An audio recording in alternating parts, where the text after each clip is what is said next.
Interesting. I brought this one out. I just wanted to see how the spices in this would combat the pepperiness of this and see if maybe those Christmas baking spices could tamp down the earth. And they did. This pairing is a win. Hey folks, today we're taking a look at the Cavalier Limited Edition 2024. This is the first year in I think 7 years that they've done a figurado. This one has a pigtail cap, which I will show more of here in just a second, and a tapered foot. Only 1,948 boxes of these were produced, which is the melting point of gold. And once we take this band off, there will be a edible gold diamond, which is the Cavalier signature on their cigars. So the big question is it worth it? Let's find out together.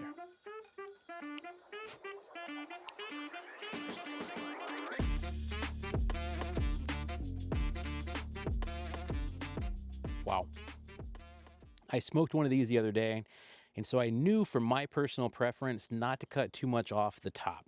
So I stuck with a high and tight, a high and hua, as we'd say in the Army. Gave it another chop because the tapered foot was just restricting a little too much. The draw now is perfect, especially once we overcome the hump. But this is one of the earthiest impressions I've tasted in a very long time. A very long time. Pepper, earth, and I do not mean like how some food can taste earthy. For this cigar, I mean earth or earth. Soil. I can't tell you the pH balance of that soil just yet. Maybe one day I will evolve into a better human being and I can do that. And I'm also tasting a little bit of rye bread and a little bit of savoriness on the finish. If you didn't know, Cavalier does a limited edition every year. I think they've done 6 or 7. I saw Half Wheel had a photo of all of them the previous year, so I will post that right now.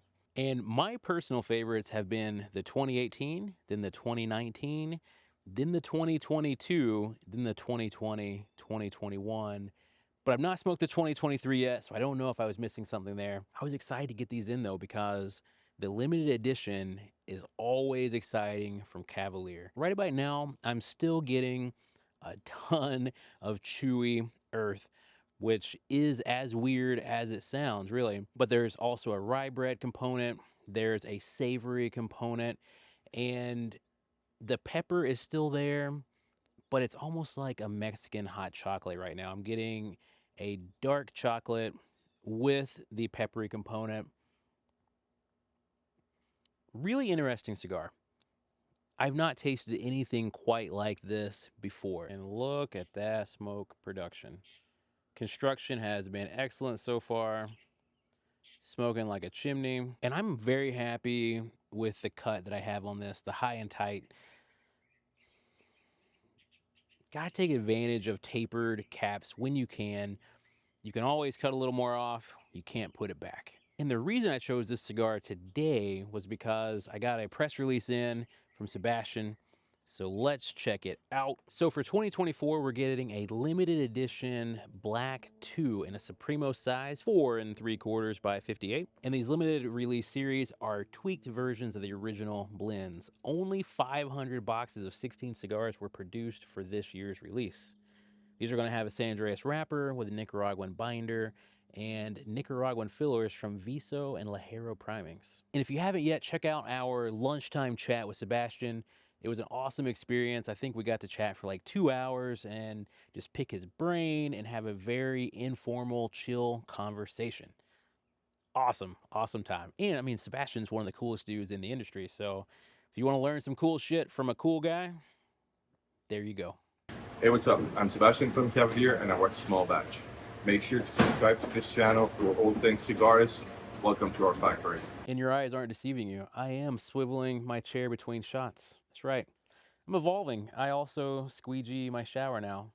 So I'm a better person these days. Through the nose, I get a little bit of fig, maybe a little bit of plum as well. The chocolate becomes a little bit softer, more of a milk chocolate through the nose. And that soil is still there. Still there. You can taste the terroir. You can taste it. Yeah, I think this soil It had a mastodon family in it back in the day. Very prestigious.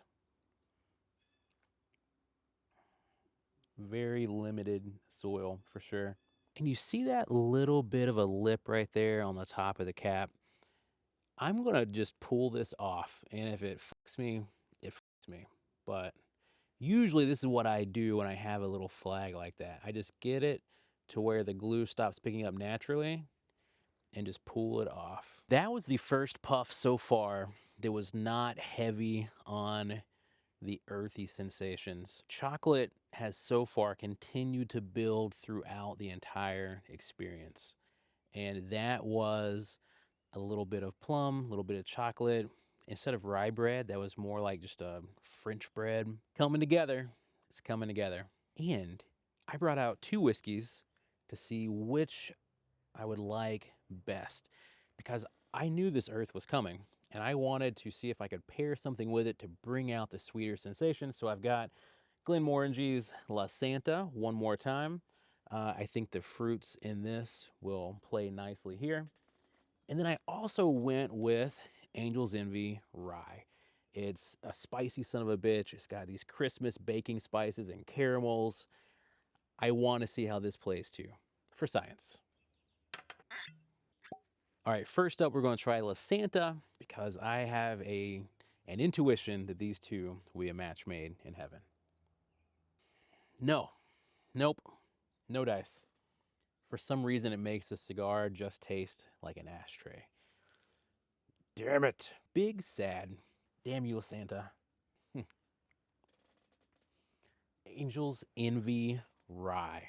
Oh my God. Mm-hmm. Nectar of the gods. So good. This pairing is a win. It's not as good as I wanted it to be, but it does take the earth down a notch and it does impart some caramels, a little bit of vanilla. It gives it an extra boost of sweetness.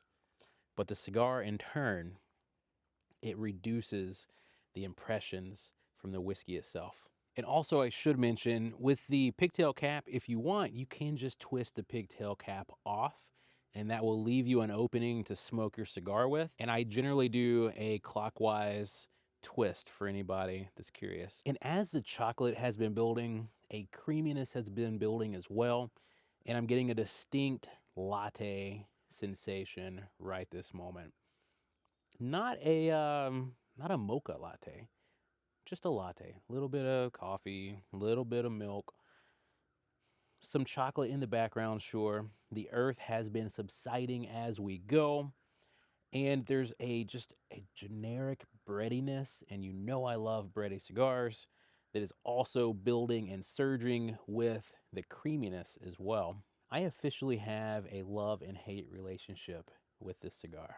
I do not like the earthy components, but I love everything else going on. I can't wait. If you haven't tried this yet, I can't wait for you to try it and let me know if you're sensing the same amount of earth that I'm sensing. And if you are, tell me about it. Tell me all about the earth. Man, you know that time when you think you're recording, but you're not? That was me in this cigar. So, towards the end of the first third, it got creamier. The chocolate and the coffee finally combined and they formed a mocha sensation that was very, very good.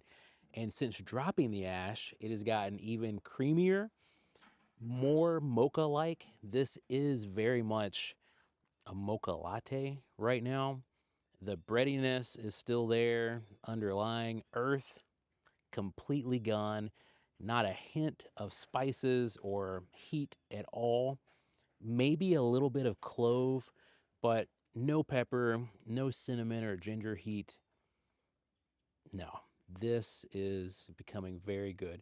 And there's also a plum-like sensation that was present in the first third, more so in this. I'd say maybe every 3 or 4 puffs, especially when I take a moment to talk and then take a puff. Plum. Yeah, super good. This section is my favorite section of this cigar, hands down. And it's so good that personally, I would go through the first section again and again and again just to get right here. Yeah, I'm liking this section a whole lot. If I were to rate just this section, it'd be a 10 out of 10. The beginning, for me personally, too much earth. But if you like earthy cigars, this one would be a great opportunity for you, especially if you like the undercrown, but you prefer the Corona Viva size. Yes, because this is a long smoking son of a bitch. This is probably a 2 hour, maybe 2:15 cigar experience. And right about now, there is a little bit of a floral essence coming through too. Just like the first section was dominated by earthy notes, this section is just dominated by mocha, a little bit of plum, and every now and then I get just a hint of coconut, like toasted coconut. Yeah, I like this section a whole lot more personally. And normally I would scour the internet and I would try to find what other people were saying about this cigar.